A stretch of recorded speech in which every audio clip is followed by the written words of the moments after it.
Un truc qui tue aussi rapidement, c'est impossible, non? Ce qu'il avait au bras là, ça vient pas d'une seringue. Si ça vient pas d'une seringue, ça vient de quoi alors? Chaud. Faut vraiment qu'on se casse là! Infested, also known as Vermines in its French title. This was a highly anticipated one that I found out about after watching Sting and leaving that movie rather disappointed. Infested ended up dropping on Shudder last week, and I checked it out after seeing a lot of hype around the film in general, and I'm happy to report that the hype is justified, if not slightly overblown. It's a great spider creature feature flick that has some decent metaphors and morals, but does stumble slightly in its execution, but overall serves a strong, unique horror contender. This is everything that Sting wished it could be, but Infested just does nearly everything better. I will say it's odd to have these two movies with similar premises released so close to each other, but the same thing happened with Immaculate and The First Omen releasing a week apart. Movies with similar premises releasing so close together is a very weird trend that I'm still not sure if it's coincidence or just companies looking to compete with each other. It's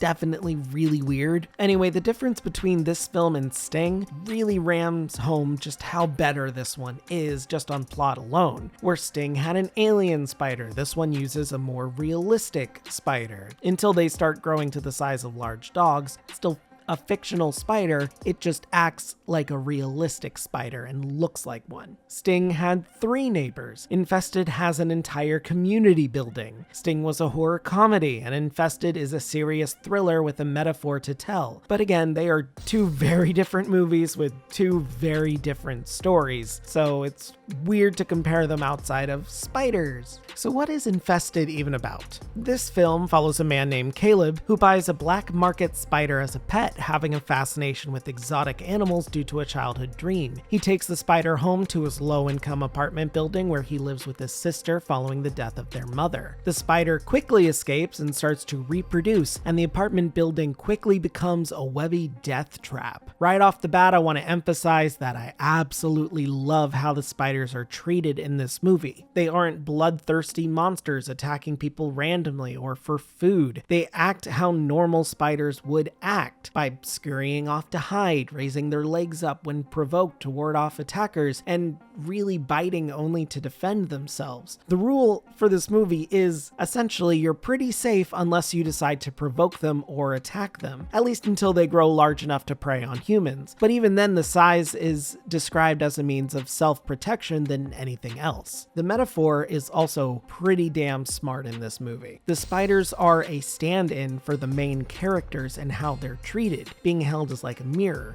Again, like what I said with most creature features, being metaphors is perfect, and this is a great one. Most of the characters in this are low-income people of color who scrape by through black market means. Kaleb sells bootleg shoes while his friend steals bikes, and yet he's constantly accused of selling drugs. Another character is an aspiring MMA fighter. When cops arrive to investigate the death of a tenant, they assume it's because of drugs, and the theme of the police being outsiders and treating the residents poorly is meant to mirror how people see and treat the spiders. They are vermin, hence the French name Vermines, which was going to be the title for this until it got renamed to Infested. The spiders and the people are seen as less dirty, better to be brushed off or squashed, out of sight, out of mind. The apartment building is run down, broken, and perpetually dirty because nobody outside the building really cares. It's a smart metaphor that unfortunately does break down a little during the climax, but the hints to it are still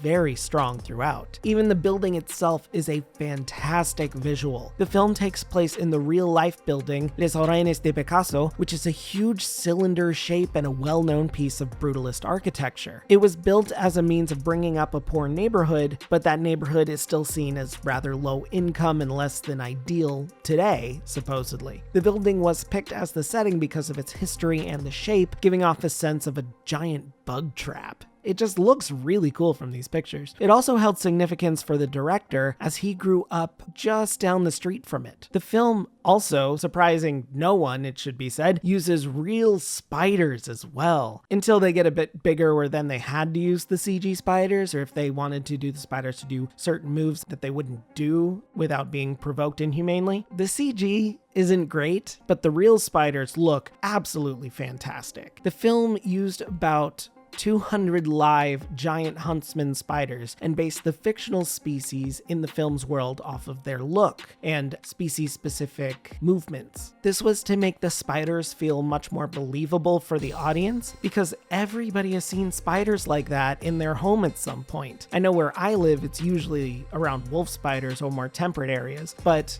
we're all at least somewhat familiar with spiders of this kind. Plus, the film uses the huntsman's attributes well, like their sudden bursts of speed or rearing back to intimidate predators. They look great aside from the obvious CG. Spiders make good actors, I guess, who knew? And they didn't use tarantulas. I know most giant spider movies use tarantulas because they're easy to manipulate and they don't bite as much, but using huntsman spiders just looks more realistic, which is what the director was going for instead of using tarantulas. Speaking of the actors, with the spiders being them, they're great.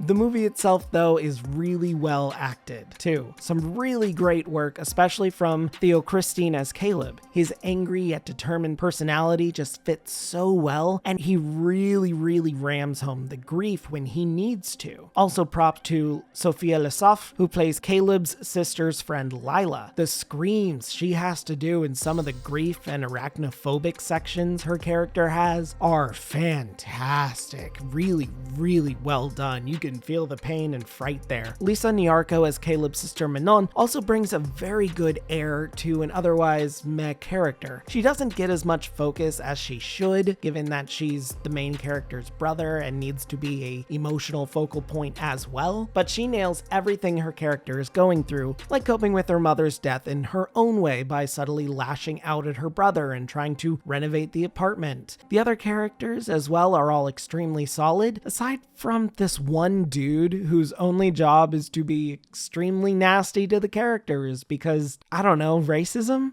I guess? It feels weird even in the movie. At least this guy gets a justified ending, although now that I think about it, almost all of the deaths in this movie happen off screen. You can see the bodies later, but for the most part, the deaths aren't viewed by the audience. But you can certainly hear the characters screaming in pain with their death throes, which is also really effective. Props to the sound designers there.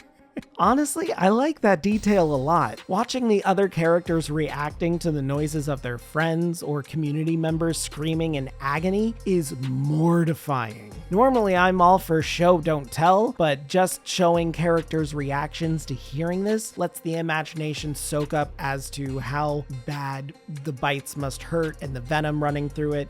You do get to see a couple characters after their bit and see what's going on with their body, but you never see them fully die. I love that choice from the director, Sebastian Vanasek. This is actually his directorial debut, but it made such a splash at the Venice Film Festival last year that he got recruited to helm an Evil Dead spin-off movie. Holy shit, that's cool. Sam Raimi seems keen to recruit new up-and-coming directors that show promise to do more Evil Dead films. As far as I know, there are 2 in the works right now, so woo, I'm excited. Hell yeah, we eatin' today.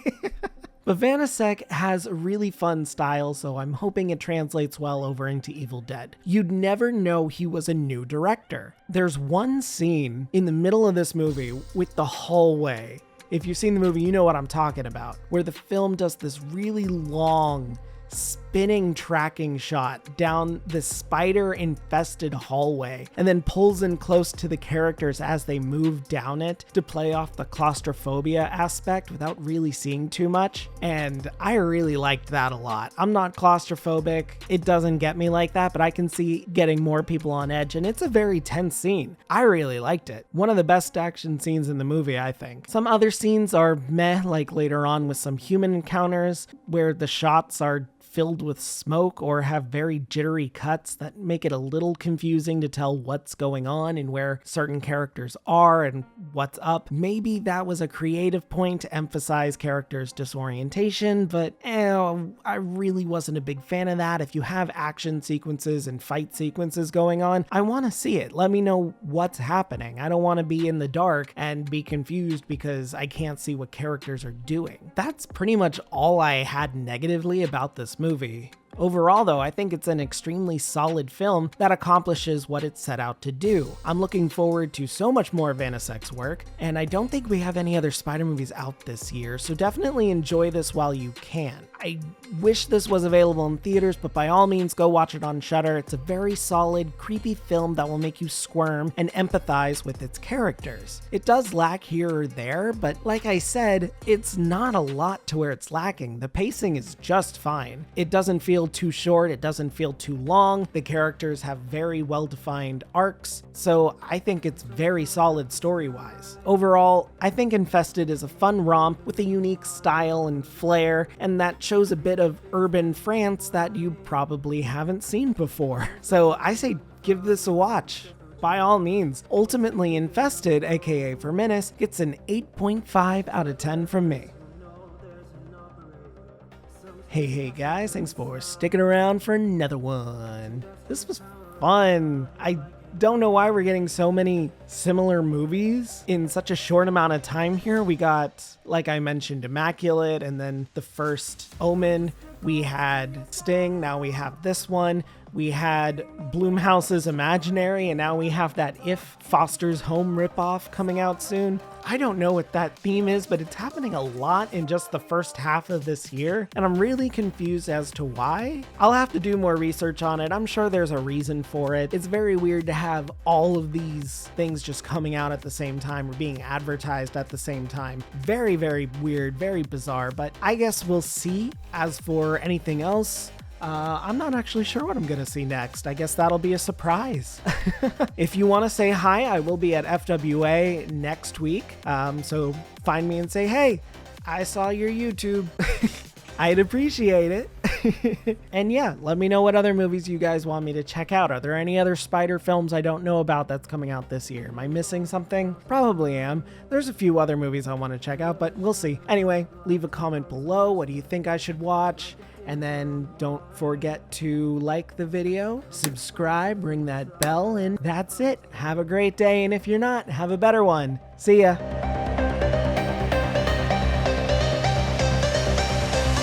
I'm just a ghost in your stereo, the fading memory of a shipwreck in the undertow. You're just a lost soul, and I'm just a ghost in your stereo.